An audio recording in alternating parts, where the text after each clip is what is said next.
Chapitre 5. Quand Bappy et moi avons mis le pied hors du train à Union Station, le matin du 23 août 1941, nous avons été instantanément frappés, physiquement et psychiquement, par la plus permanente des spécialités de Los Angeles, son soleil. Il semblait irradier de partout, même des lunettes noires et des dents blanches du souriant Monsieur Milton Weiss. Il nous a tendu la main en disant « Bienvenue à Hollywood et à la MGM ». « Merci beaucoup », a répondu Bappy. Je n'ai rien dit. J'étais encore sous le choc de ce que j'avais vu pendant notre traversée du pays. J'étais verte comme une feuille de tabac au printemps, et je tentais de masquer mon angoisse sous un sourire figé. Monsieur Weiss, qui appartenait au département publicité de la MGM, était un jeune homme mince aux traits aigus.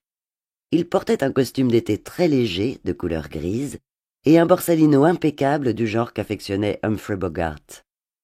Avec sa belle voix grave et son désir de nous être agréable, il allait être notre guide pendant les jours à venir et m'initier aux arcanes du système. Sur le chemin qui nous menait à l'hôtel dans une voiture de la MGM, rien que cela, tout ce que j'ai entreaperçu de Los Angeles m'a plu. Les grands palmiers, les belles maisons entourées de pelouses vertes bien entretenues. L'hôtel, le Plaza, dans Vine Street, se trouvait en plein cœur du vieil Hollywood. Les boulevards Sunset, Hollywood et Santa Monica étaient à quelques pâtés de maisons. Les rues transversales étaient étroites et calmes, ombragées par des arbres et bordées de petites maisons d'un ou deux étages au plus.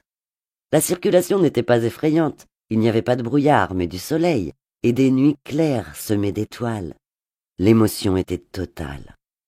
Le lendemain a commencé par une visite des locaux de la MGM à Culver City, un endroit qui valait incontestablement le coup d'œil.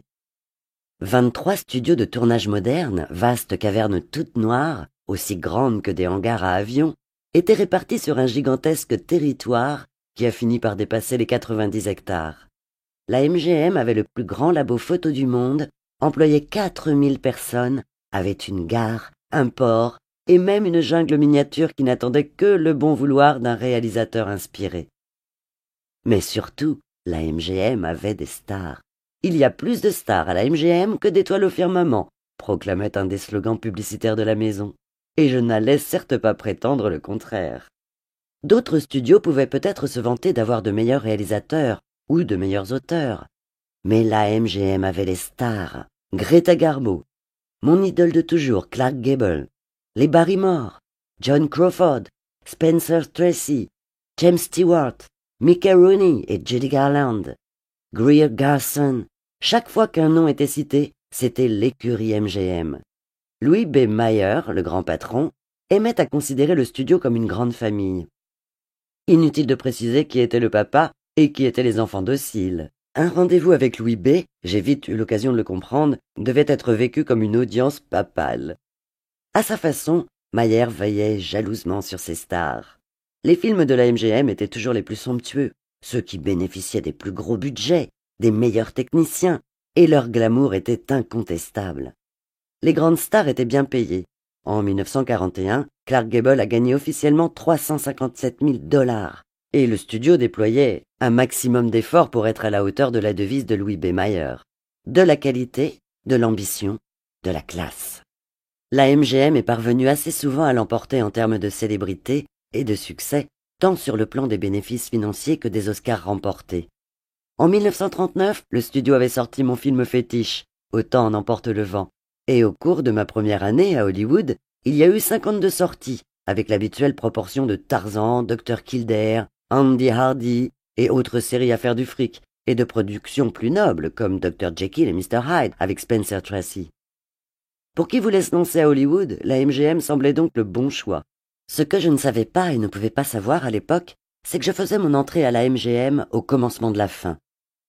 Alors qu'elle était au sommet de sa carrière, Garbo n'a plus tourné un seul film, ni pour la MGM, ni pour personne, après La femme aux deux visages qui est de 1941. La Seconde Guerre mondiale, dans laquelle nous devions entrer quelques mois plus tard, était en train de détruire les marchés européens de l'industrie du cinéma. De plus, un décret, plaisamment dit par consentement, retirait à la MGM la très rentable chaîne de théâtre Loews.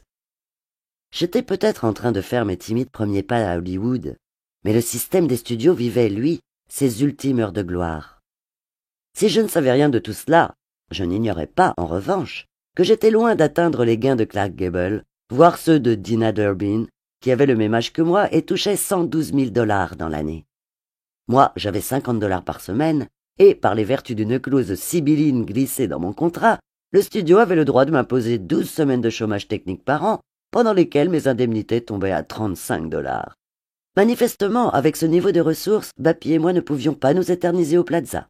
Le réceptionniste nous a aidés à trouver un appartement dans Wilcox Avenue, juste à côté. Une pièce avec un canapé-lit, un réchaud à 2 trous et une salle de bain microscopique. Pas le grand standing, mais un logement dans nos moyens, dans la mesure où Bappy avait réussi à se faire embaucher au magasin Imanien, grâce à une recommandation de son patron de New York. Le même réceptionniste m'a expliqué comment me rendre au studio en autobus. Parce que je peux vous dire que quand on veut être vedette de cinéma, on a intérêt à se lever de bonne heure.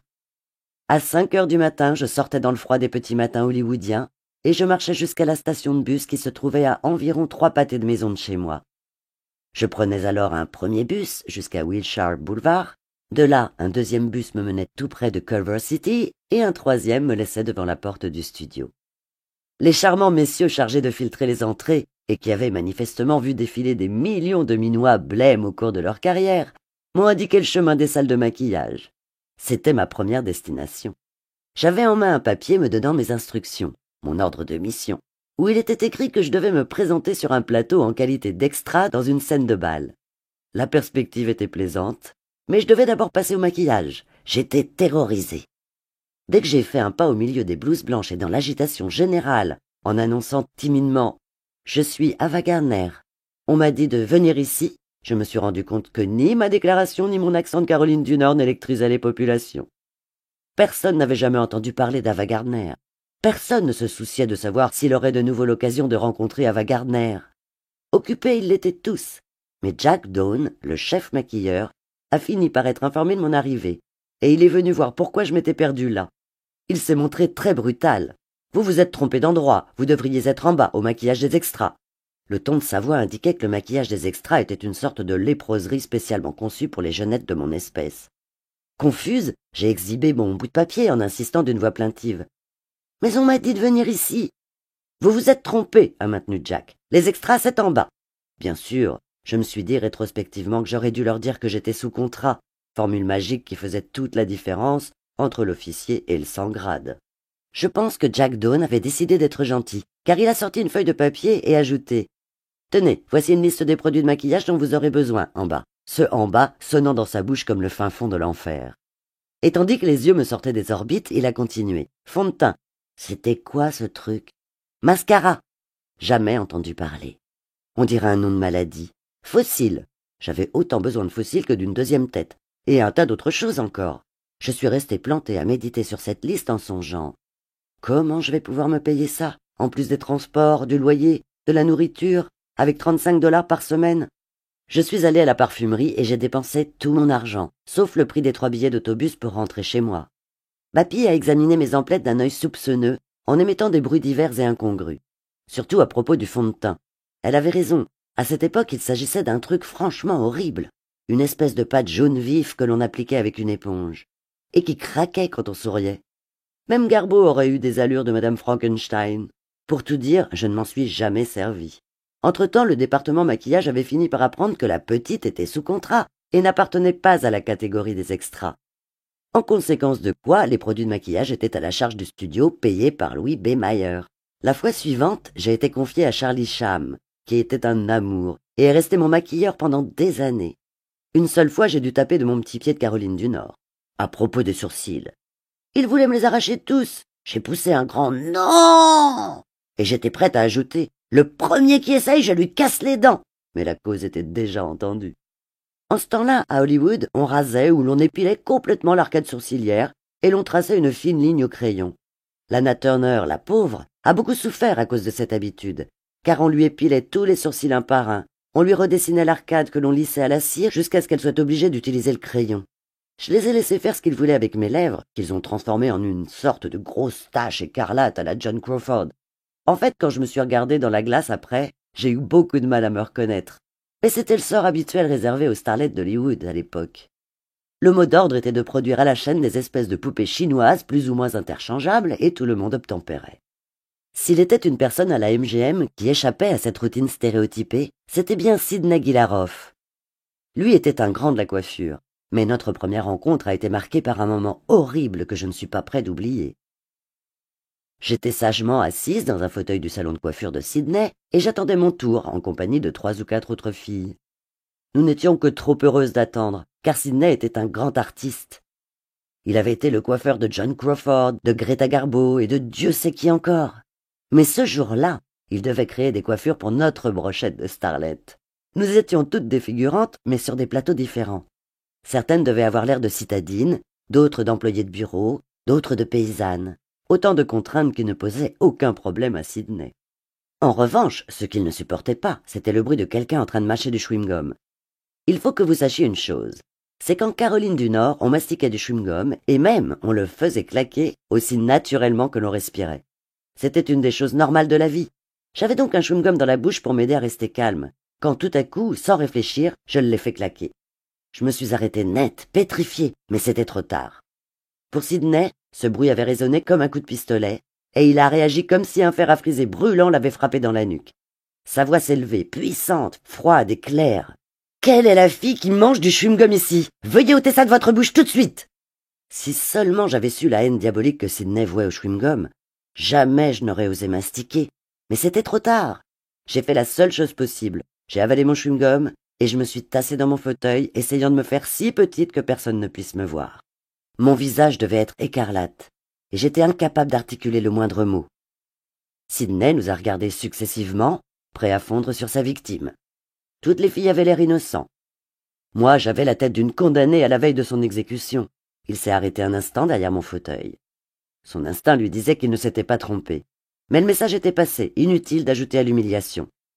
Il m'a fait une coiffure superbe, et il m'a touché gentiment l'épaule au moment où je suis partie.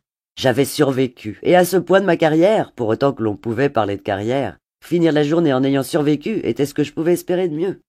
Parce que pour dire la vérité, même au cours de ces premiers jours à la MGM, même si tout ce que j'avais à faire se résumait à monter sur un plateau et me fondre dans une foule de figurants, j'étais terrorisé. Puis j'ai découvert que sur chaque plateau se trouvait une personne que l'on appelait l'accessoiriste. Et l'accessoiriste avait tout ce qui pouvait être nécessaire pour le tournage d'une scène.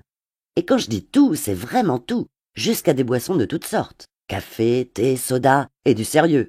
Je n'avais qu'à m'approcher un peu en levant le sourcil, hop, on me tendait quelque chose dans un gobelet en carton. Je n'ai jamais su de quel liquide il s'agissait, et je m'en fichais bien. Je n'ai jamais aimé le goût d'aucun alcool, et je ne me suis mis à boire vraiment qu'à partir de 30 ans. Je ne savais qu'une chose à l'époque, c'est que 2 gobelets avalés, cul sec, contribuaient à calmer la panique qui montait en moi. Dès que j'ai eu un peu l'habitude, j'ai adoré travailler avec les figurants, surtout les figurants en costume. Ceux-là constituaient une caste supérieure. Ils fournissaient leur propre tenue de soirée, ce qui signifiait smoking ou queue de pied pour les hommes, et un assortiment de robes du soir pour les dames. Ils pouvaient devenir vieux, infirmes, avoir les cheveux gris. Ils étaient toujours soutenus par le même fantastique espoir. Un jour, avec un peu de chance, parce qu'ils se trouveraient au bon endroit, au bon moment, et que le réalisateur adéquat dirait le mot qu'il faut, comme Cendrillon, il se métamorphoserait et atteindrait la célébrité et ses ors. Mes ambitions étaient beaucoup plus modestes. Je passais un temps infini dans ce qu'on appelait le studio photo, dirigé par Clarence Bull, grand photographe d'art, et son équipe. Mais la photo d'art n'était pas exactement le traitement que l'on me réservait. Ma spécialité, c'était plutôt la photo de genre, c'est-à-dire la photo de pin-up dont on couvrait les journaux et magazines dans tout le pays au nom de la publicité. Ce n'était pas mon activité favorite. Je ne sais pas, et je ne pense pas que quiconque sache, pour combien de centaines de ces photos j'ai pu poser. Il y avait de quoi tapisser Hollywood Boulevard de bout en bout. Je ne me souviens pas combien de maillots de bain j'ai usés sans toucher jamais la moindre goutte d'eau. J'ai lancé assez de regards de braise dans ce studio pour faire fondre le pôle Nord. Souvent, le principe consistait à faire des photos en harmonie avec la saison. J'étais toujours le gentil petit lapin de Pâques, ou une version féminine et polissonne du Père Noël, ou un des reines du traîneau. Avec d'autres starlettes, nous avons commencé à faire les foins, à donner à manger aux poules. « Hé, Ava, tu dis que si nous emmenons une vache, tu es vraiment capable de la traire? Allez, je ne te crois pas. Ava, je parie que tu reconnais pas la tête du cul. » Je crois que certains des gars qui travaillaient pour Clarence Bull pensaient que le lait jaillissait d'une source souterraine et était mis en boîte sur place. Ils ont amené une vache. Par chance, quelqu'un savait faire la différence entre une vache et un taureau. C'était une vache laitière, et je les traite. La MGM a exulté. Ils avaient mis la main sur une starlette capable de traire une vache. Même Louis B. Mayer n'en faisait pas autant. Je garde un souvenir précis d'un jour de canicule à Los Angeles où quelqu'un a dit « Tiens, si on trouvait une fille avec une belle paire de jambes et des bonichons et qu'on la mettait en maillot de bain sur ce gigantesque bloc de glace. » Le bloc de glace qu'ils avaient était effectivement énorme. Il devait faire au moins 1 tonne. Il a fallu une grue pour l'installer à l'extérieur du studio. Et à qui est revenu l'honneur de poser là-haut? À Ava Gardner. Je portais un maillot de bain à rayures multicolores et ils m'ont hissé au sommet. Je tenais un cornet de glace et arborais un sourire ravi, pendant qu'un ventilateur faisait voler mes cheveux et que j'avais le derrière au frais. Le cliché est passé dans tous les journaux. Qui a jamais prétendu qu'il s'agissait d'une profession intellectuelle? Je prenais également des cours pour placer ma voix, des cours de diction et des cours d'art dramatique. Une chose au moins était claire dans ma tête. Il fallait à tout prix que je me débarrasse de cet accent de Caroline du Nord. Pas seulement parce qu'il m'attirait les moqueries, j'en avais par-dessus la tête qu'on me plaisante sur ce sujet, ce qui ne faisait qu'accentuer ma timidité. Mais si je devais jamais articuler une réplique dans un film, ce dont je doutais fort, un accent tout droit venu du Sud profond risquait de ne pas être un atout. Aujourd'hui, dans les films, on peut parler avec n'importe quel accent, mais à l'époque, il était très important de parler comme les gens du studio le voulaient. La grande Lillian Burns était alors le professeur d'art dramatique de la MGM. En principe, elle était responsable de tout et de tout le monde, depuis les starlets jusqu'à Lana Turner, mais en pratique, elle ne faisait travailler que celles qui avaient un rôle précis à préparer. Comme tel n'était pas encore mon cas, j'ai été confiée à Gertrude Vogler, pour laquelle je me suis prise d'une grande affection. C'était une merveilleuse vieille dame, très âgée, les cheveux très gris et l'embonpoint important, qui avait 1 million de chats. Enfin, on avait l'impression qu'ils étaient 1 million. Et un antique cuisinier chinois plus drôle que tout ce qu'on pouvait voir dans les films comiques. Lillian Burns disposait de son célèbre et fabuleux bureau, mais la pauvre Gertrude se contentait d'un modeste local perdu Dieu sait où. Elle travaillait aussi à son domicile, une espèce de maisonnette dans Whiter Drive, où elle adoptait tout ce qui bouge. La confrérie des chats avait été la première à s'en aviser et s'installer carrément chez elle, mais nous, les jeunes starlettes, étions aussi volontiers adoptées. Beaucoup avaient encore moins d'argent que moi, et certaines envoyaient le peu qu'elles avaient à leur famille, dans les petites villes de l'Idaho, du Nebraska et de Louisiane. Gertrude en hébergeait quelques-unes et laissait aussi venir d'autres gamines qui essayaient de devenir actrices. Elles couchaient sur place, le cuisinier les nourrissait, les chats s'installaient sur leurs genoux et Gertrude leur apprenait le métier. Gertrude n'a pas eu la tâche aisée avec moi, mais elle était compétente et pleine d'affection. Je la revois assise en face de moi, son giron maternel enflant et se rétractant, tandis qu'elle essayait de faire descendre ma voix d'1 ou 2 octaves. « Plus bas, Ava, descends jusqu'au nombril, ma belle, » disait-elle. « Il faut que ta voix sorte des profondeurs, là, près du nombril. Oui, c'est bien, c'est bien. » Gertrude possédait elle-même une voix splendide. Et puis ce n'était pas seulement un professeur, c'était une institution.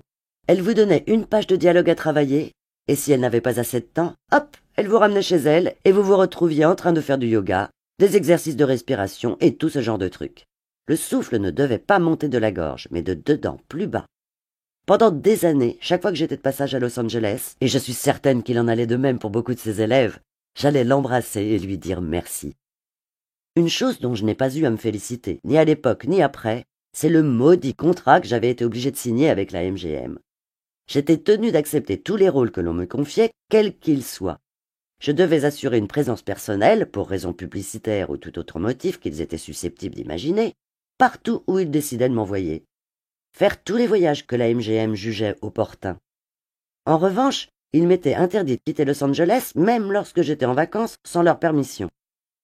Il y avait aussi une clause de moralité, une vraie rigolade. Je m'étais engagé solennellement à avoir une conduite conforme aux conventions sociales et aux exigences de la moralité, et à ne commettre aucun acte d'aucune sorte qui puisse dégrader l'image sociale du studio ou lui attirer l'opprobre, le mépris, le tourner en ridicule, en dérision, qui soit susceptible de choquer, insulter ou offenser la communauté, porter atteinte à la moralité ou la décence publique, ou créer un préjudice aux producteurs ou à l'industrie cinématographique en général. Grand Dieu! Il suffisait d'être pris en photo dans une boîte de nuit la cigarette à la bouche pour que le studio exige le retrait de l'objet du délit. J'ai décidé d'entrée de jeu que ce contrat portait atteinte à ma conception des droits de la personne humaine. On nous dictait ce que nous devions faire, où, quand, comment, et on nous payait très peu. J'avais l'habitude de dire, en matière de plaisanterie, que nous étions la seule marchandise autorisée à quitter les rayons le soir venu. Mais la situation n'avait rien de drôle. En l'occurrence, la marchandise était de sexe féminin et venait du Sud. J'ai donc résolu depuis le début que j'avais le droit d'agir en fonction de mes propres principes. Et si ces derniers ne correspondaient pas aux leurs, et que cela leur déplaisait, eh bien, ce n'était pas mon problème.